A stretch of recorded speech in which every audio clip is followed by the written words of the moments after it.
Hello dear learners, welcome है आपका PW के इस अमेजिंग प्लेटफॉर्म पे और हमारी लास्ट मिनट रिवीजन सीरीज में बेटा, जहां आज हम डिस्कस करेंगे measurement of length and motion के बारे में। उससे पहले थोड़ी सी बातचीत कर लेते हैं। आई होप आप लोग के अगर एग्जाम स्टार्ट हो चुके हैं सो ऑल द बेस्ट आपके एग्जाम के लिए, और जिनके स्टार्ट होने वाले हैं तो यहाँ पे आपके लिए हम जो लास्ट मिनट रिविजन सीरीज लेके आए हैं, इसमें हम एनसीईआरटी के इंपॉर्टेंट क्वेश्चंस डिस्कस करने वाले हैं। तो एनसीईआरटी के जो क्वेश्चंस हम डिस्कस करेंगे बेटा, उसमें से इंपॉर्टेंट डिस्कस करेंगे। इंपॉर्टेंट बात यह है कि कैसे एड्रेस करना है, जब क्वेश्चन आएगा एग्जाम में आप कैसे लिखेंगे, उसको कैसे प्रेजेंट करेंगे, ये भी हम डिस्कस करेंगे। ठीक है, तो शुरू करते हैं। हमारा जो फर्स्ट क्वेश्चन है जो हम डिस्कस करने वाले हैं, some lengths are given in column 1। ठीक है, आपकी टेक्स्ट बुक का ही क्वेश्चन है, कुछ लेंथ आपके कॉलम में दी हुई है। ठीक है, सम यूनिट्स आर गिवन। ठीक है, कॉलम 2 में यूनिट्स दे रखी है। Match the lengths with the units, units के साथ हमें इन लेंथ्स को मैच करना है। मैच करना है तो कैसे मैच करेंगे? Distance between Delhi and Lucknow. ठीक है, ये दो प्लेसेस के बीच में, दो different cities and different state में, इनके बीच का अगर डिस्टेंस मुझे फाइंड आउट करना है तो मैं कौन सी यूनिट लूंगी? सेंटीमीटर, किलोमीटर, मीटर, मिलीमीटर, कौन सी यूनिट? ऑब्वियसली अब जब हम इन दोनों सिटीज़ की बात करें, बहुत बड़ी लेंथ है, बहुत बड़ी लेंथ को मेजर करने के लिए हम बड़ी यूनिट का हेल्प लेते हैं। यहाँ पे जो बड़ी यूनिट है जिसको हम यूज़ करते हैं दैट इज़ किलोमीटर्स में हम किसी दो सिटीज़ के बीच के डिस्टेंस को हम मेजर करते हैं। दूसरा देखते हैं यहाँ पे thickness of a coin. Thickness of coin, coin आप सबके पास होता है। ठीक है, आपने यूज़ किया हुआ है कुछ ना कुछ एक्सचेंज करने के लिए, खरीदने के लिए।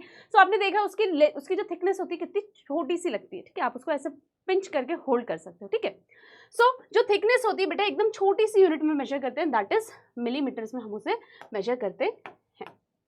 ठीक है, अब लेंथ ऑफ इरेजर की बात की गई। इरेजर से बहुत खेला जाता है। अब इरेजर की लेंथ को मेजर करेंगे, क्या हम मिलीमीटर में मेजर कर सकते हैं? बट सही यूनिट कौन सी रहेगी? जब इरेजर की लेंथ की बात करेंगे तो 1 सेंटीमीटर मतलब 10 मिलीमीटर से के बियॉन्ड जाना पड़ेगा। ठीक है, तो मैं उसको सेंटीमीटर्स में मेजर कर सकती हूँ। किसमें मेजर करूँगी? सेंटीमीटर्स में। अब लास्ट है यहाँ पे length of a school ground. आपके स्कूल का जो ग्राउंड है जहाँ पे आप लोग खेलते हैं, उसकी लेंथ किसमें मेजर की जाएगी? क्या वो बहुत किलोमीटर्स तक फैला हुआ है या सिर्फ मिलीमीटर्स तक है? नहीं, जो वो ग्राउंड है उसकी लेंथ को मेजर किया जाता है बेटा मीटर्स में मेजर करते हैं। ठीक है, सो यहाँ पे हमने कौन सी यूनिट किस तरीके की चीज़ों की मेजरमेंट के लिए यूज़ किया जा सकता है, किन दो पॉइंट्स के डिस्टेंस को मेजर करने के लिए यूज़ कर सकते हैं, लेंथ को मेजर करने के लिए यूज़ कर सकते हैं, ये डिस्कस किया इस क्वेश्चन में। ठीक है, मैच द फॉलोइंग, ये बेसिक है, आपको सिर्फ मैच करना है। नीट एंड क्लीन तरीके से आप मैच करेंगे, ट्राई करेंगे बेटा। यहाँ पे जैसे मेरे पास टूल्स थे, आप स्केल का यूज़ करेंगे, आपकी रूलर का यूज़ करेंगे इसको बनाने के लिए, वरना आप क्रॉस ऐसे बहुत ही जिगजैग लाइन बनाएंगे तो थोड़ा आपका भी कन्फ्यूजन हो सकता है इधर उधर। ठीक है, सो गलत जगह पे आंसर चला जाएगा, तो वो हमें ध्यान देना है। ठीक, अब सेकंड वाले क्वेश्चन, ये तो बहुत ईजी है। ट्रू और फॉल्स हमें मार्क करना है। रीड द फॉलोइंग स्टेटमेंट, और ट्रू के लिए टी लिखना है, फॉल्स के लिए एफ लिखना है और मार्क कर देना है। The motion of a car moving on a straight road is an example of linear motion. ठीक है, स्ट्रेट रोड की बात की है कि ऑब्वियसली जब स्ट्रेट रोड की बात हो रही है सो उस पे जो पाथ पे जब कोई मोशन करेगा वो भी स्ट्रेट लाइन में ही मोशन करेगा। सो ये बात सत्य है कि जो स्ट्रेट लाइन मोशन होता है उसे हम लीनियर मोशन कहते हैं, और इस केस में भी वो लीनियर मोशन कर रहा है, तो ये आंसर टी की कैटेगरी में आएगा। सेकंड वाला देखते हैं, ये ट्रू है false. Any object which is changing its position, जैसे मैं चेंज कर रही हूँ। ठीक है, मैंने अपनी पोजीशन चेंज की विद रिस्पेक्ट, किसके रिस्पेक्ट में? किसको इज्जत देनी? नहीं, विद रिस्पेक्ट, किसके हिसाब से?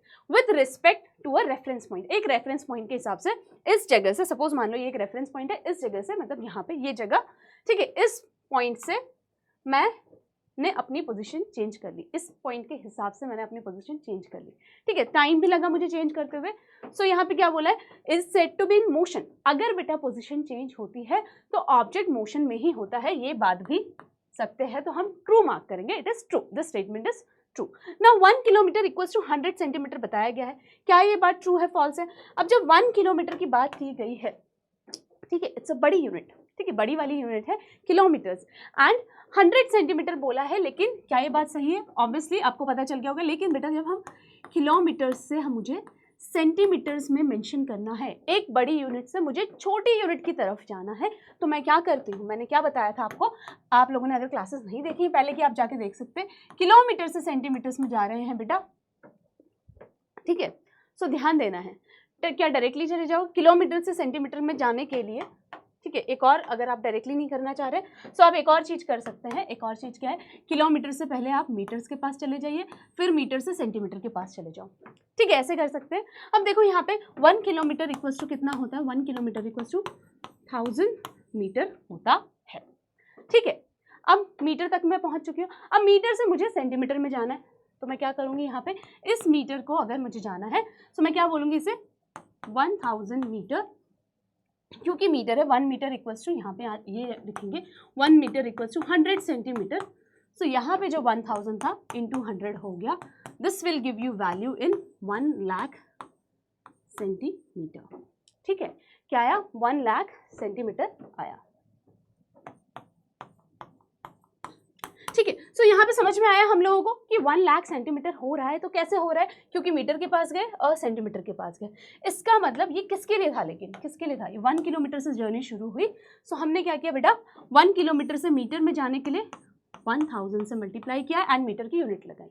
ठीक है, और यहाँ पे ठीक, और अगर इसका कंपेयर करें कि 1 किलोमीटर से सीधे सेंटीमीटर में जाना है, सो 1 कंपेरेटिवली देखो कितना बड़ा, यहाँ पे मल्टीप्लाई बाई 1 लाख। ठीक है, 1 लाख मल्टीप्लाई करेंगे एंड सेंटीमीटर की यूनिट लगाएंगे। कितने फैक्टर से, सेंटीमीटर में जाना है।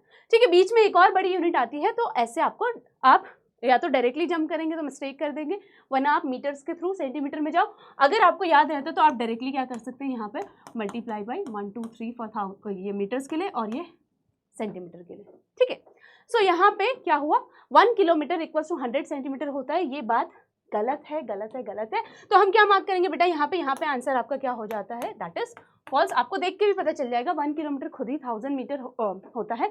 सो यहाँ पे ये गड़बड़ नहीं होगी। ठीक है, ठीक, तो यहाँ पे मैंने आपको एक्सप्लेन कर दिया, आपका रिवीजन भी हो गया कि आपको कभी कन्वर्जन करना है यूनिट का तो कैसे कर सकते हो, ये आपका ये भी साथ में क्लियर हो गया। अब यहाँ पे क्वेश्चन पूछा है, which of the following is not a standard unit of measuring length. Standard unit of measuring length क्या है, तो वापस जाएंगे इस टॉपिक पे। बेटा स्टैंडर्ड यूनिट वो होती हैं जिनको अभी हम सब यूज करते हैं एंड वो फिक्स है सबके लिए, वो चेंज नहीं होती। ठीक है, उसकी वजह से कोई किसी चीज के मेजरमेंट में चेंजेस नहीं आते, जो सबके लिए है। ठीक है, जो यहाँ एक पर्सन बैठा है उसके लिए भी सेम मेजरमेंट रहेगा, दूसरी कंट्री में बैठा है उसके लिए भी सेम मेजरमेंट रहेगा। ठीक है, जो रिलायबल है उसके लिए उसको हम कहते हैं कि वो स्टैंडर्ड यूनिट ऑफ मेजरमेंट है एंड जो चेंज नहीं होती है, जिसकी वजह से मेजरमेंट चेंज नहीं होती। मिलीमीटर एक स्टैंडर्ड में आता है, सेंटीमीटर भी, किलोमीटर में। बेटा हैंडस्पैन की बात करें, ये स्टैंडर्ड नहीं है। अगर मैं आज भी हैंडस्पैन का यूज़ करती हूँ, किसी को मेजर, किसी की लेंथ मेजर करने के लिए, every person will give me different answer. ठीक है, मेरी जगह किसी और ने भी यूज़ किया तो वो डिफरेंट आंसर देगा। तो क्या होगा यहाँ पे कि भाई यहाँ पे तो गलत गलत आंसर्स आएंगे। ठीक है, सो यहाँ पे जो था हमने क्या किया, हैंडस्पैन स्टैंडर्ड नहीं। Fifth question, suppose the distance between your school and home is 1.5 kilometres. इसको मीटर्स में एक्सप्रेस करने को बोला है हमें। 1.5 किलोमीटर, अरे मीटर्स में एक्सप्रेस करना अभी अभी हमने डिस्कस किया था, जल्दी से। ठीक है, इसको आप अगर अभी नोट कर रहे हैं, आप अपनी बुक में भी नोट करिए, साथ में सॉल्व करते जाइए। 1.5 किलोमीटर अभी हमने बात की। 1.5 किलोमीटर की बात करें बेटा, किलोमीटर एक बड़ी यूनिट है, उससे छोटी मीटर है, उससे छोटी सेंटीमीटर है, उससे छोटी मिलीमीटर है। ठीक है, अब यहाँ पे हमने इससे पहले वाले क्वेश्चन में भी डिस्कस किया।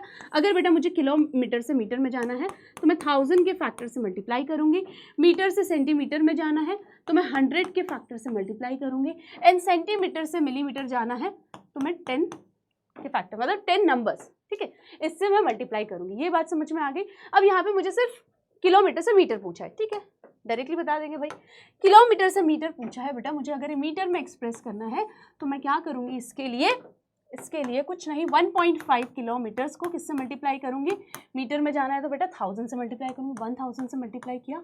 ठीक है, देयर इज अ पॉइंट, एक डेसिमल पॉइंट भी है, तो बेसिक मैथमेटिकल कैलकुलेशन आपको ध्यान रखना है, उसको ध्यान में रखते हुए करेंगे।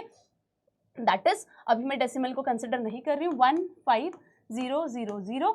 ठीक है, लेकिन एक डेसिमल पॉइंट है तो मैं इधर एक डेसिमल पॉइंट लगा दूंगी। This will give me a value in metre, और एग्जैक्टली अगर इसको लिखना चाहूँ 1500 metre. So 1.5 kilometre equals to 1500 metre, आप ऐसे कर सकते हैं। ठीक है, और बाकी यहाँ पे मैंने बताया, अगर आपको सेंटीमीटर आ जाता है तो 1000 से भी करना है मल्टीप्लाई, या 100 से भी करना है। किलोमीटर से सेंटीमीटर जाना है। ठीक है, किलोमीटर से सेंटीमीटर जाना है, इसको भी करेंगे, इसको भी करेंगे। ठीक, अगर किलोमीटर से मिलीमीटर जाना है तो 1000 से मल्टीप्लाई करेंगे, फिर 100 से भी मल्टीप्लाई करेंगे एंड 10 से भी मल्टीप्लाई करेंगे, फिर जो पूरा आंसर आएगा वो आप लिख सकते हैं। ठीक, सो आप इसको फॉलो करेंगे। Now 7th question, measure the height of your friend and express it in metres में बताइए, सेंटीमीटर में बताइए एंड मिलीमीटर्स में बताइए। ठीक है, सेम थिंग जो अभी हमने डिस्कस की थी उसी तरीके का है। जैसे यहाँ पे बात की बेटा, किलोमीटर से मीटर ठीक है, यहाँ पे किलोमीटर से मीटर वाली बात तो है नहीं, ठीक है। अब देखो मीटर से मुझे सेंटीमीटर में जाना है, तो मैं क्या करूँगी, यहाँ पे मल्टीप्लाई बाय 100 करूँगी, ठीक। सो लेकिन और ठीक है, सेंटीमीटर से मिलीमीटर जाना है, इसको भी मैं आपको बता देती हूँ। सेंटीमीटर से मिलीमीटर जाना है तो मैं क्या करूँगी बेटा, 10 से मल्टीप्लाई करूँगी। लेकिन यहाँ पे ट्विस्ट क्या है, ठीक है, यहाँ पे मैंने आपको ऑलरेडी एक गैस दिया हुआ है, 145 सेंटीमीटर आपके फ्रेंड की हाइट है, ठीक है। अब आपको उसको मीटर्स में करना है, सेंटीमीटर्स में कन्वर्ट करके बताना है, ठीक है। सेंटीमीटर ऑलरेडी देर, तो हम इसकी जगह पे मिलीमीटर ले लेते हैं, है ना, मिलीमीटर है ना, यस। सो हम इसमें मिलीमीटर ले लेते हैं,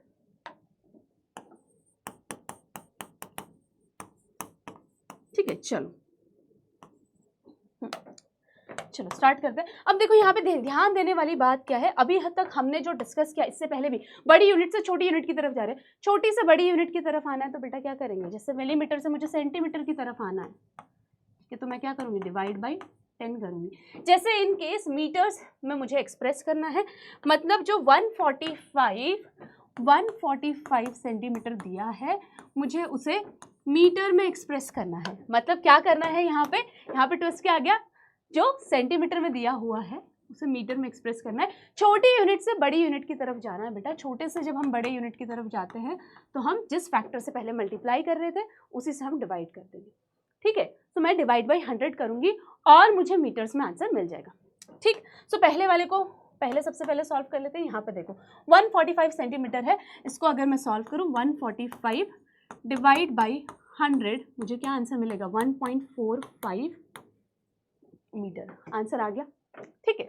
सो मैंने यहाँ पे छोटी यूनिट से बड़ी यूनिट को जाते समय डिवाइड किया सेम फैक्टर से और मेरा आंसर आ गया, ठीक है। तो ये ध्यान देना है, अगर कंफ्यूजन हो रहा है एग्जाम में, ये क्वेश्चन आ सकते हैं, बिल्कुल आ सकते हैं, बिल्कुल एक्सपेक्टेड क्वेश्चन है, ठीक है। तो क्या करना है आपको, इस तरीके से साइड पे चार्ट बना लो, कंफ्यूजन नहीं करना है, ठीक है। पता चला आपसे पूछा गया है कि भाई मीटर से सेंटीमीटर में बताओ या सेंटीमीटर से मीटर में बताओ, आप फिर 145 सेंटीमीटर ऑलरेडी दिया है, उसको आपने 100 से मल्टीप्लाई कर दिया, ठीक है। अगर कंफ्यूजन है, जरा सा भी डाउट है तो ऐसे ड्रॉ कर लो और आपको याद आ जाएगा, ठीक।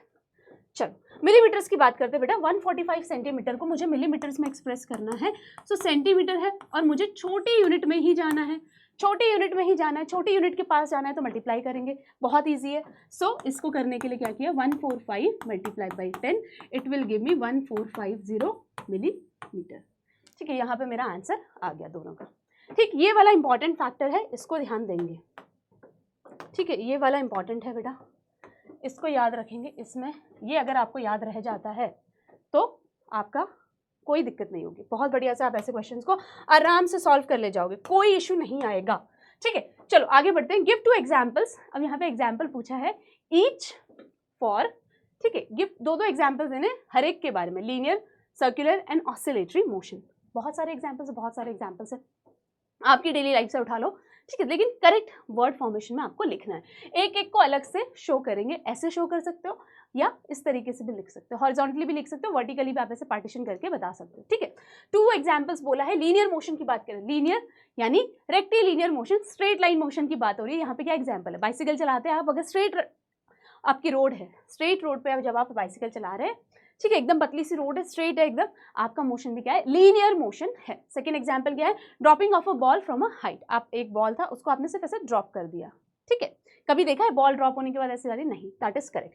सर्कुलेटरी मोशन बेटा, जो ऑब्जेक्ट सर्कल पाथ कंप्लीट कर रहा है, मोशन करते हैं, जैसे कि ब्लेड्स, जो फैन की ब्लेड्स होती हैं उसकी अगर बात करें, ब्लेड वाले पार्ट की बात करें, वो सर्कुलर मोशन कर रहा है।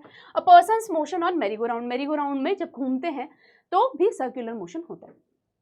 ऑसिलेटरी मोशन बेटा टू एंड फ्रो मोशन की बात हो रही है, बैक एंड फोर्थ मोशन की बात हो रही है, एक बार यहाँ गए वहाँ गए और वापस अपनी पोजीशन पे आ गए, इस तरीके का मोशन ऑसिलेटरी है। याद आ रहा है, जिसको नहीं याद आ रहा है आप इसका रिविजन जाके चेक कर सकते हैं, ठीक है, चैनल पे ऑलरेडी है। तो यहाँ पे स्विंगिंग पेंडुलम के बारे में हमने पढ़ा था। स्विंग जो नॉर्मल स्विंग होता है, झूला झूलते हैं आप, झूलते हैं अपने स्कूल के प्लेग्राउंड्स में होता है, घरों में भी होता है कुछ कुछ। तो a metal strip pressed and release, एक मेटल की स्ट्रिप को ऐसे हमने एग्जाम्पल लिया था, उसको अगर हेडशॉट दे देते हैं तो वो कंटिन्यूसली वाइब्रेट होता रहेगा। सो यहाँ पे क्या है, वो उसको आप ऑसिलेटरी मोशन कहेंगे, क्योंकि वो एक अपनी जगह से नीचे गया, देन ऊपर आया, देन अगेन नीचे गया। सो ये चीज़ होती रहती है, ठीक है। सो अब क्वेश्चन नंबर 10 की बात करते हैं। 9 कंप्लीटली समझ में आ गया। एग्जाम्पल्स, उसके अलावा जो भी एग्जाम्पल्स है आपको भी ध्यान आ रहा है, करेक्ट एग्जाम्पल्स आप रिलेट करके लिख सकते हैं। नाउ ऑब्जर्व करने को बोला है डिफरेंट ऑब्जेक्ट्स को जो आपके सराउंडिंग में है, ठीक है, ठीक है, इसको ब्रेक करके पढ़ेंगे। जैसे बड़ा क्वेश्चन आए घबराना नहीं है, बिल्कुल भी नहीं घबराना है। क्या करना है, एक एक पार्ट में इसको पढ़ना है, ठीक है, कंफ्यूजन नहीं होगा। Observe different objects around you, ठीक है, ऑब्जर्व करने की बात है, देख लिया। Now, it is easier to express the length of some objects in millimeter, some in centimeter, some in meter. Make a list of these objects. ठीक है, इन्होंने बोला है कि थोड़ा डिफिकल्ट हो, मतलब इजी होता है कि हम किसी चीज़ की लेंथ को सेंटीमीटर में एक्सप्रेस करें, किसी को मीटर में एक्सप्रेस करें, किसी को मिलीमीटर में करें, ठीक है। सेकंड पॉइंट क्लियर हो गया। अब बोल रहे लिस्ट बनाओ 3 ऑब्जेक्ट्स की इन ईच कैटेगरी, क्या क्या हम इन कैटेगरीज में लिख सकते हैं, and enter them in table, ठीक है। साइज आपको दिए, मिलीमीटर में आप किसको मेजर करेंगे, इस टाइप का हमने स्टार्टिंग में जो मैच द फॉलोइंग वाला था उसमें हमने वही किया ही हुआ है, उसमें भी एग्जांपल्स हैं और क्या क्या है। तो यहाँ पे देखो बेटा, size of object around us, different unit में हम किस किस को मेजर कर सकते हैं। मिलीमीटर में कैसे, देखो इस तरीके से अगर क्वेश्चन आता है आपको ऐसे एक्सप्रेस करना है, ठीक है, नीट एंड क्लीन तरीके से लिखेंगे, कहीं पे भी मिक्स हौश पौश नहीं करेंगे, ठीक है। आपके पास अगर क्या बोलते हैं, पेंसिल है, ठीक है, आप पेन से लिख रहे होंगे या पेंसिल से, आई गेस पेन, हाँ आप तो पेन से लिखेंगे, ठीक है। तो आप क्या कर सकते हैं, पेंसिल से इसको अंडरलाइन कर दो, ठीक है, अगर आपके पास इनफ टाइम है, ठीक, और इसको यहाँ पे आगे आंसर को लिखने लगो। सबसे पहला हमने लिया है यहाँ पे मिलीमीटर, किसको मेजर करते हैं हम, कॉइन्स की थिकनेस को मेजर करते हैं। डायमीटर ऑफ पेन कैप, एक पेन के कैप का अगर डायमीटर मेजर करना है उसको भी मैं मिलीमीटर में कर सकती हूँ। थिकनेस ऑफ कार्डबोर्ड, जो अब हमारी टेक्स्ट बुक्स होती हैं या फिर जो पैकेजिंग वाले डब्बे आते हैं घर में, ठीक है, पार्सल्स आते हैं, उसकी भी थिकनेस बेटा हम मिलीमीटर में एक्सप्रेस करते हैं। बाकी और भी एग्जाम्पल्स अगर आप देना चाहें, आप अपने लर्निंग के अकॉर्डिंग आपको कुछ और ध्यान में आ रहा है, करेक्ट एग्जाम्पल्स, तो आपको मेंशन कर सकते हैं। Centimetre, length of a pencil, ठीक है, ये पेन की लेंथ, पेंसिल की length. Height of a person, उसको भी सेंटीमीटर में किया जाता है। विड्थ ऑफ अ बुक, आपकी जो बुक है उसकी विड्थ को भी हम सेंटीमीटर में एक्सप्रेस कर सकते हैं। अब लिखेंगे मिलीमीटर, 3 पॉइंट है, तीन एग्जाम्पल देने को बोला, बता दो। Height of a room, length of a fabric या साड़ी की जो लेंथ होती है उसको भी मीटर्स में मेजर कर लेते हैं। Width of length of a playground, ठीक है, लेंथ या विड्थ हो गया किसी भी प्लेग्राउंड का, मीटर में मेजर किया जाता है। बेटा हम जब मार्केट में जाते हैं ना फैब्रिक्स खरीदने, ठीक है, हमें क्लोथ चाहिए, कोई क्लोथ पीस चाहिए, उसको भी बेटा मीटर्स में मेजर किया जाता है, ठीक है। सो ये हो गया। अब देखो यहाँ पे एक बहुत ही इंटरेस्टिंग सा क्वेश्चन है, इसमें आपको इमेज दे दी गई है और इसमें कुछ पॉइंट्स बताए गए हैं, ठीक है, ये ए, यहाँ पे कुछ बी वाला पॉइंट, ठीक है, तो सबके लिए नाम दिए, सी, ये कुछ पोजिशंस का नाम दिया हुआ है, या कुछ पॉइंट का नाम दिया है जिसको हमें समझना है, ठीक है। इमेज देख के तो क्लियर हो गया। अब देखो, a roller coaster track is made in the shape shown in figure 5.19, ठीक है। क्वेश्चन में मुझे पहला स्टेटमेंट जो दिया था मैंने उसको समझ लिया है, सिर्फ पहला स्टेटमेंट पढ़ेंगे एक बारी में, ठीक है। यहाँ पे कुछ इमेज दी है फिगर में, ठीक, रोलर कोस्टर ट्रैक, वो समझ में आ गया। अब दूसरा पॉइंट, पहले वाले को अभी साइड पे करो। A ball starts from a point A, ठीक है, इसको भी ब्रेक करेंगे, यहाँ तक मेरा एक पार्ट हो गया। पॉइंट ए से अगर एक बॉल ने स्टार्ट किया है, ठीक है, एंड एस्केप मतलब निकलना, ठीक है, एस्केप का बेटा यहाँ पे मतलब है निकलना वहां से, ठीक है। इन लोगों ने क्या बोला है, and escapes from point F, escape मतलब वहां से निकल भी जा रही है, ठीक है। पहला पॉइंट शुरू हो गया, ए से शुरू हो रहा है, एफ पे बाहर चले जा रहा है। दूसरा मतलब मेरा क्वेश्चन का दूसरा पॉइंट मुझे अच्छे से समझ आ गया। आगे बढ़ते हैं, identify the types of motion of the ball, तो इन्होंने बोला है टाइप्स ऑफ मोशन को आइडेंटिफाई करना है, किसका, बॉल का, ठीक है। सो आइडेंटिफाई टाइप्स ऑफ मोशन, ये एक और पार्ट हुआ, और किसके बारे में बात हो रही है, बॉल के बारे में बात हो रही है।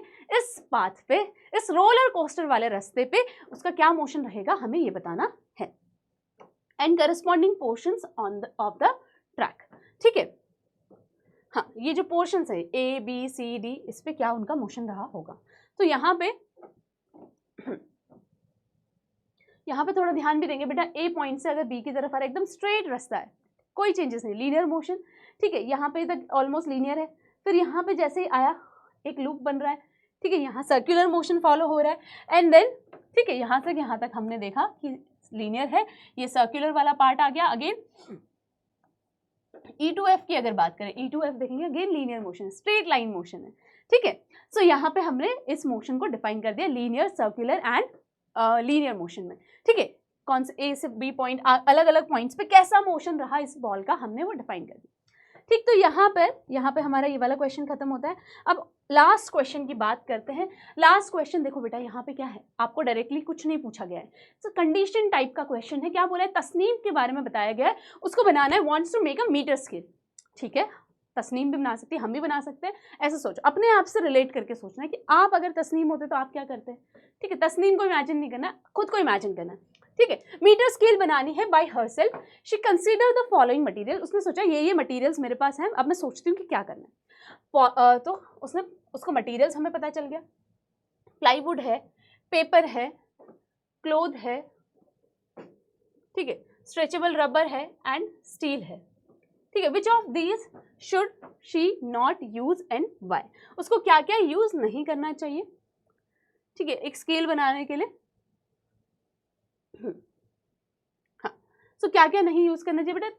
यहाँ पे अगर हम सोचे, मेरे को ये देखो, ये बात बताओ, प्लाईवुड है, वुडन स्केल भी हमने वैसे देखी हुई है, लेकिन वुडन स्केल से बना है, ठीक है, रूलर बनी है, लेकिन क्यों सोचो इसके बारे में, क्योंकि बेटा उसका शेप ऐसे कभी कभी चेंज नहीं होता। ठीक है, उसकी शेप में कोई चेंजेस नहीं आते, अपने आप से उसका शेप बर्डन नहीं जाता, कम नहीं हो जाता, तो हम प्लाईवुड को कंसिडर कर सकते हैं। ठीक है, पेपर की बात करें, पेपर की भी अगर बात करें, अगर कोई थिक पेपर है तो आप उससे भी रूलर बना सकते हो। ठीक है, पेपर वाली स्केल्स भी कुछ प्लेइंग वाली स्केल्स आती हैं। क्लोथ मटेरियल की बात करें, क्लोथ मटेरियल की बात करें बेटा, क्या आपको लगता है इससे बनाना चाहिए। ठीक है, बन तो सकता है कि बहुत ऐसे फोल्ड करके बनाए, लेकिन पेपर से हम मेजरमेंट अच्छे से नहीं ले पाएंगे, सॉरी क्लोथ से हम मेजरमेंट अच्छे से नहीं ले पाएंगे, तो क्लोथ को अवॉइड करना चाहिए। एंड स्ट्रेचेबल रबर की बात करें, ये तो भाई रबर है, ठीक है, इसकी लेंथ तो वेरी होती ही रहेगी, अगर थोड़ा सा भी उस पर हमने दबा दिया उसको या प्रेस कर दिया तो उसके साइज में चेंजेस आएंगे, तो उससे जो रीडिंग आएगी वो तो बहुत ही ज़्यादा गलत आएगी। ठीक है, एंड स्टील की बात करें, स्टील की स्केल भी हमने देखी, स्टील की स्केल वो भी अपना शेप बड़ा या छोटा नहीं करती। तो ये सारी चीज़ें बेटा अगर बात करें, which of these should she not use and why. Cloth की भी बात करें, वो भी अपना शेप ऐसे बड़ा या छोटा नहीं करता, but it can be difficult to measure using cloth scale. ठीक है, तो तस्नीम कौन सा मटीरियल नहीं चूज करना चाहिए तस्नीम को, so Tasneem should not use rubber material as to make a metre scale, क्योंकि इससे क्या होगा, इट इज स्ट्रेचेबल, स्ट्रेचेबल है मतलब खिंचने वाला है, and can change its length, length change कर सकता है किसी भी मेजरमेंट में लेते समय, एंड उसकी वजह से क्या होगा बेटा, लीडिंग टू इनएक्यूरेट मेजरमेंट, जिससे इनएक्यूरेट मेजरमेंट हो सकते हैं, जिससे क्या होगा, इनएक्यूरेट मेजरमेंट्स आएंगे किसी भी चीज के। ठीक है, ओके, सो यहाँ पे हमारा जो लास्ट क्वेश्चन था ये भी कंप्लीट हुआ। आई होप आपको समझ में आएगा किस तरीके से आपको एड्रेस करना है आंसर्स को, ठीक है, प्रॉपरली वहाँ पे मेंशन करेंगे। एंड जब एग्जाम में लिख रहे हैं, यहाँ पे तो हमारे पास क्वेश्चंस थे, लेकिन आप क्वेश्चन के नंबर के साथ, यहाँ पे जैसे कि एक इंपॉर्टेंट चीज़ थी, ये मुझे आपको बताना, जैसे नंबर 12 है तो यहीं पे आप आंसर नंबर 12 मेंशन करेंगे। ठीक है, डायरेक्टली आंसर नहीं लिखेंगे। ठीक, तो ये कुछ प्रेजेंटेशन की चीज़ें होती हैं, आपको समझ में आया होगा। मैंने आपको शो किया कि कैसे बाकी के आंसर्स हैं जो थोड़े डिफरेंट तरीके से, सिर्फ वर्ड्स में नहीं लिखना है, कैसे उनको प्रेजेंट करना है। आई होप आपको अच्छे से समझ में आया होगा। बढ़िया से इसको आप रेफर करो, इसको रिवाइज करो, और नोट्स के लिए आप ऐप पे जाइए, आपको नोट वहाँ पे मिल जाएगी बाद में रेफर करने के लिए। ठीक है, ऐप पे आपका जो लास्ट मिनट सीरीज का बैच है वो सर्च करो, आपको मिल जाएगा, फ्रीली अवेलेबल रहेगा, आपके नोट्स भी वहाँ पे मिलेंगे, तो उनको रेफर करो और बेटा प्रैक्टिस कर लो। जिनको दिक्कत है कि हम अच्छे से लिखते नहीं, हमारे प्रेजेंटेशन में दिक्कत आ रही है, वो प्रैक्टिस कर सकते हैं इसका यूज़ करके कि कैसे आंसर्स को प्रेजेंट करना है। ठीक है, सो आई होप आप अपने एग्जाम में बहुत अच्छा परफॉर्म करें। All the best for your exam, and मिलेंगे नेक्स्ट क्लास में दूसरे चैप्टर के साथ। तब तक के लिए happy learning, bye bye, have a great day.